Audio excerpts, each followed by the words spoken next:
I just found out I'm nearly 23 weeks pregnant, and I don't want to be. I'm 18, still living at home with my parents, studying, with no car, no license, and no money. I was on birth control, so this was never supposed to happen. But now I've just found out that I'm pregnant, and not just a little pregnant. I'm already 23 weeks along. I'm terrified. I don't want to be pregnant. I don't want to give birth. I don't want to have a child. Where I live, the cutoff for a termination is 23 weeks, but it's still possible to get one later with the approval of 2 doctors. The problem is my mom. She came with me to the ultrasound, and when I mentioned that I didn't want to continue the pregnancy, she got extremely angry. She told me it was insane to even think about terminating now. Then she said something that completely broke me. She wouldn't be able to look at me again if I did it. I feel so trapped. I don't want to be disowned, but I also don't want to be pregnant. I don't know how I would even begin to do this on my own. Every time I think about the reality of my situation, my heart starts racing and I start panicking. I just want this all to go away. But what are my choices? If I get an abortion without my mom's support, I could lose my family. If I keep the pregnancy, I know I'll become severely depressed. And as for adoption, I don't think I could mentally handle carrying a baby, giving birth, and then handing it away, knowing it exists out there somewhere. I feel like I'm living in a nightmare. What do I do? My opinion, this is an incredibly difficult situation, and no matter what you choose, it's going to come with emotional weight. But the most important thing to remember is this: it is your body, your life, and your choice. Right now you're feeling pressure from your mother, fear of losing your family, and the overwhelming reality of an unexpected pregnancy. That's a lot to handle at once. But you need to ask yourself, if you continue this pregnancy just to keep your mom happy, will you be able to live with that decision? Will you be okay with the life that follows? It's understandable that your mom has strong feelings about this, but her feelings are not more important than your own well-being. If she chooses to shut you out over this, that's her decision. It will hurt, but it is not a reason to sacrifice your own mental health and future. Whatever choice you make, it should be yours, not based on guilt, fear, or pressure. If you're leaning toward termination, reach out to doctors immediately, since you're at the legal cutoff. If you decide to continue the pregnancy, you'll need to build a strong support system beyond just your mother. And if adoption isn't something you feel capable of, that's okay too. No choice here is easy, but the worst thing you can do is let someone else make it for you. People's opinions. A lot of people responded to this situation, offering advice, personal experiences, and different perspectives on what to do next. Here's what some had to say. I'm so sorry you're going through this. This is an incredibly overwhelming situation, but please remember that this is your choice. If you truly don't want to go through with this pregnancy, you need to act fast and get in touch with doctors. Don't let guilt or pressure make this decision for you. Your mom saying she won't be able to look at you again if you terminate is emotional blackmail. She's prioritizing her feelings over your life. But at the end of the day, she won't be the one raising this child. You will. I don't think 2 doctors will approve a late-term abortion unless there's a serious medical reason. But if you're certain that you can't go through with this, call a clinic right now and find out your options. Time is critical. You said you can't imagine going through pregnancy just to give the baby up, but please consider that you'll have to go through labor no matter what. At this point, termination isn't a simple procedure. It's still a delivery. If you're forced to give birth either way, maybe adoption is worth considering. There are families out there who would love this child. You are in survival mode right now, and panic is clouding your thinking. Take a deep breath and focus on what's actually possible at this stage. Research your options, talk to professionals, and make an informed choice. Some people shared their personal experiences. I was adopted, and my birth mother was young like you. Because of her choice, I grew up with amazing parents who gave me the world. I'm forever grateful she chose adoption instead of keeping me when she wasn't ready.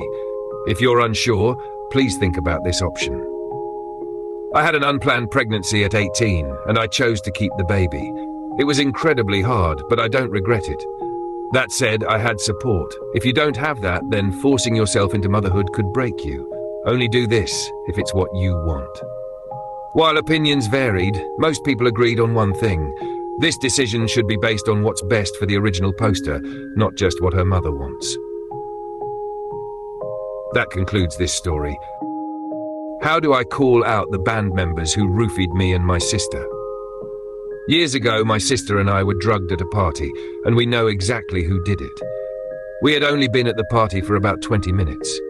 We were sober, and we had just started drinking when two men, guys from our town, handed us our second drinks. One of them is very recognizable because he has a birth defect and a unique appearance, so there's no mistaking who he is. About 30 minutes after drinking what they gave us, my sister, who has a lot of experience with pharmaceuticals, realized something was wrong.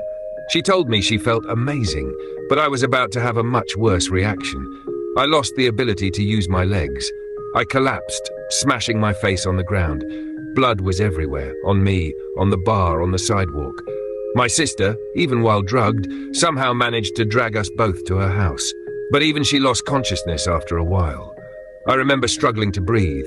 I had to think about every inhale, forcing myself to keep going, knowing I was slipping away. Somehow, I woke up the next morning.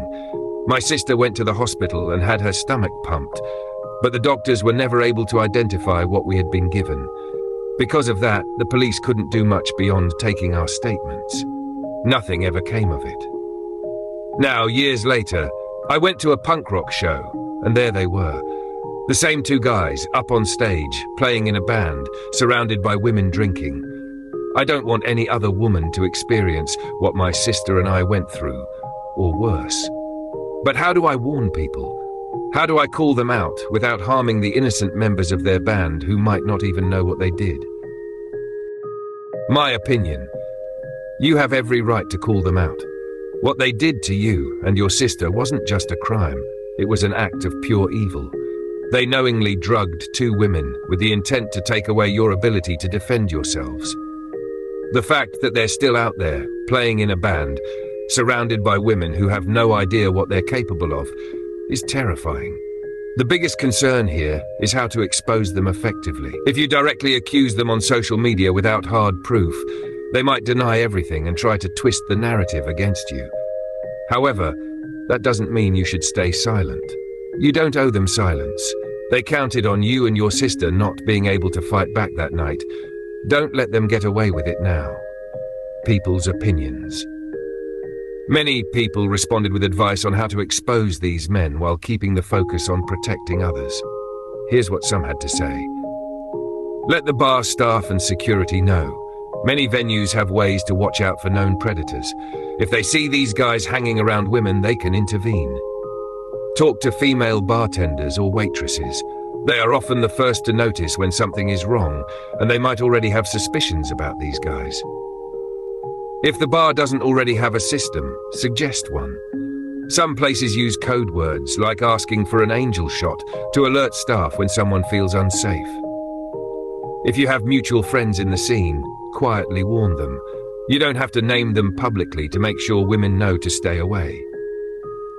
Consider calling them out in a way that makes them squirm, but doesn't give them a chance to play the victim.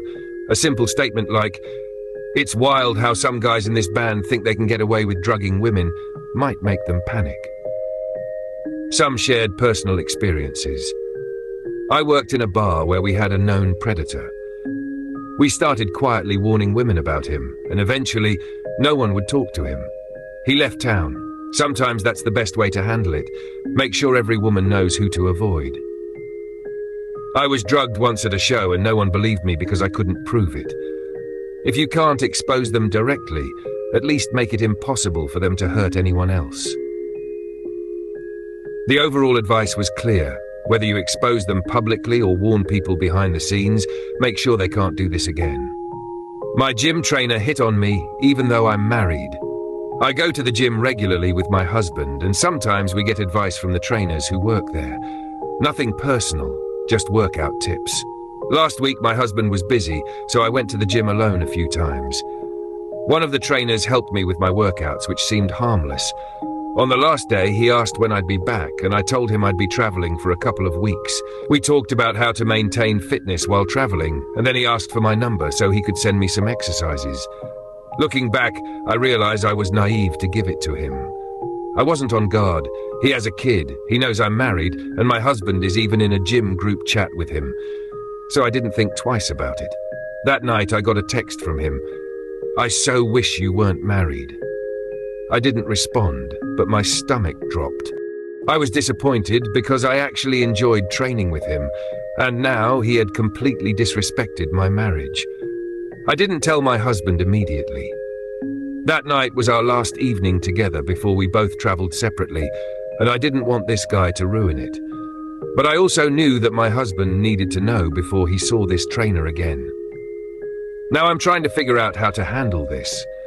This gym is within our budget, walking distance from our place, and we've already paid long term, so switching gyms isn't a great option.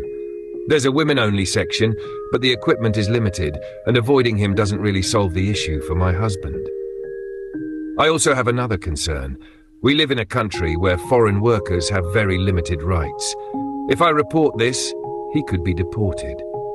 He's from an extremely poor country and has a kid who depends on his income. Yes, he messed up. Yes, he crossed the line. But I don't want to be responsible for him losing his job and potentially his visa over one message. What should I do? My opinion. You are not overreacting. What he did was inappropriate, disrespectful, and unprofessional. Full stop. It doesn't matter if it was just one message. That one message crossed a very clear boundary. That said, your compassion and restraint in considering the bigger picture, his background, his child, the local immigration risks, shows immense emotional intelligence. But don't let empathy for his circumstances outweigh your right to feel safe and respected. You've already taken the first step by not replying. The next is setting a clear boundary. You don't have to go nuclear unless he repeats the behavior. A firm message stating the line he crossed and that it must never happen again is completely reasonable. You can also loop in your husband, not for revenge, but for transparency and mutual protection. You're right to consider the complexities of your location, but you should never feel uncomfortable at a gym you pay for, especially because of someone else's actions. If he continues to make you feel uneasy or tries anything again, then reporting it is not only justified, but necessary. Now, let's move on to the extra details. After some time, I decided to tell my husband what had happened. I also showed him the advice I received from others. Thankfully, he wasn't angry that I didn't tell him immediately. He understood that I didn't want to let one creepy message ruin our last evening together.